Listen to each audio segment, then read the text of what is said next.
waxaa muuqata inay sii xoogaysanayso faragelinta dawladaha shisheeye ay ku hayaan dalkeena Soomaaliya.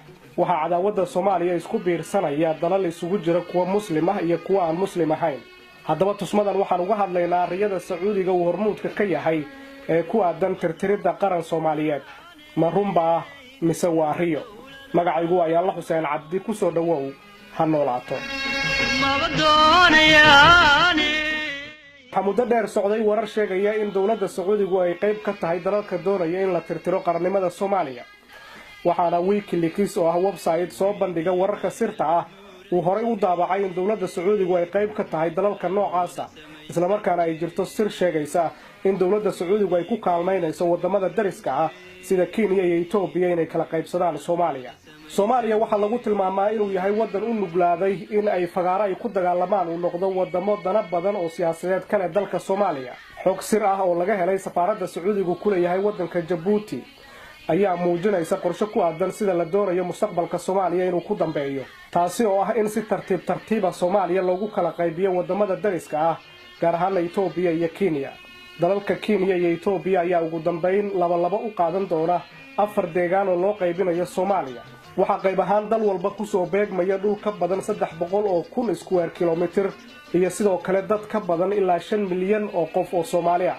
dalalka Ethiopia iyo Kenya ayaa warbixinta lagu sheegay inay gudaha Soomaaliya galiyeen kumanaan ciidan ah oo si sharci darro ah iyagoo ogolaansho haysana u galay gudaha Soomaaliya.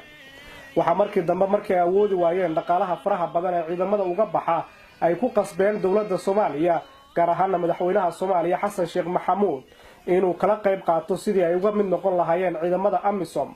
waxaa halkaasi Ethiopia iyo Kenya ay ka heleen fursad ay ku sii joogi karaan Soomaaliya iyadoo loo biilayo ciidamadooda, isla markaana ay awood u yeeshaan inay dhex galaan ciidamada howlgalka ka wada gudaha Soomaaliya ee AMISOM iyagoo danahooda gaarka ahna fushanaya.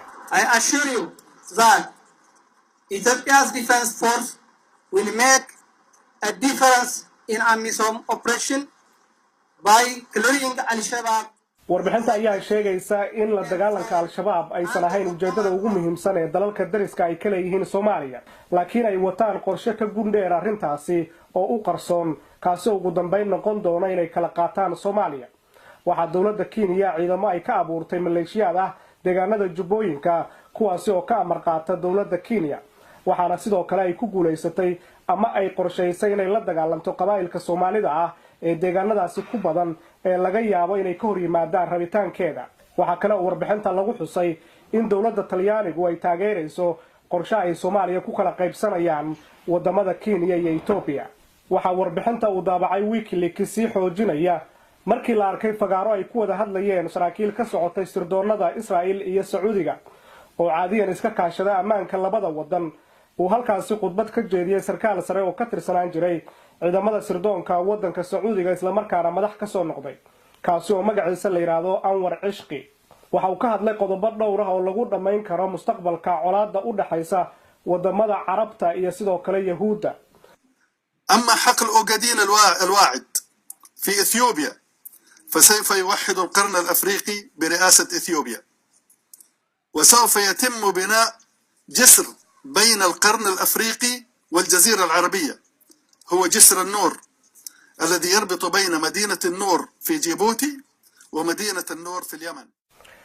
أنور عشقي waxa uu sheegay in si Carabta iyo Yahuuddu ay si nabadgelyo ugu wada noolaadaan ay muhiim tahay in khayraadka Soomaalida uu noqdo mid ay ka wada faa'iideystaan, isagoo xusay in si la mid ah gobolka Ogaadeen ay Ethiopia haysato in dhammaan dhulalka kale ee Geeska Afrika uu la jeedo Soomaaliya iyo Djibouti in la hoosgeeyo dawladda Ethiopia, kadibna buundo laga dhiso inta u dhaxaysa Djibouti iyo Yemen si ay uga wada faa'iideystaan dhaqaalaha halkaasi ka soo wada baxa Carabta iyo Yahuudda.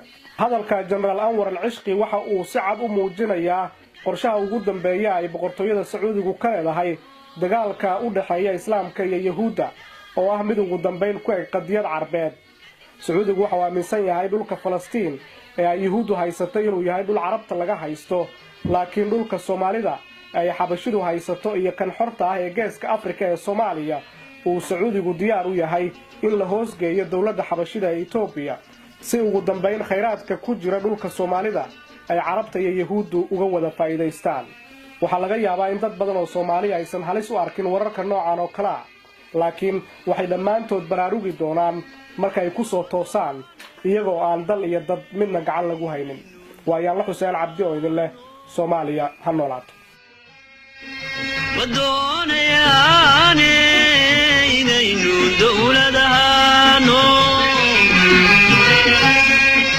ayaan doonaynin wii Soomaali dulaysan jiray wii qabiilka ku doodi jiray wii Soomaali dulaysan jiray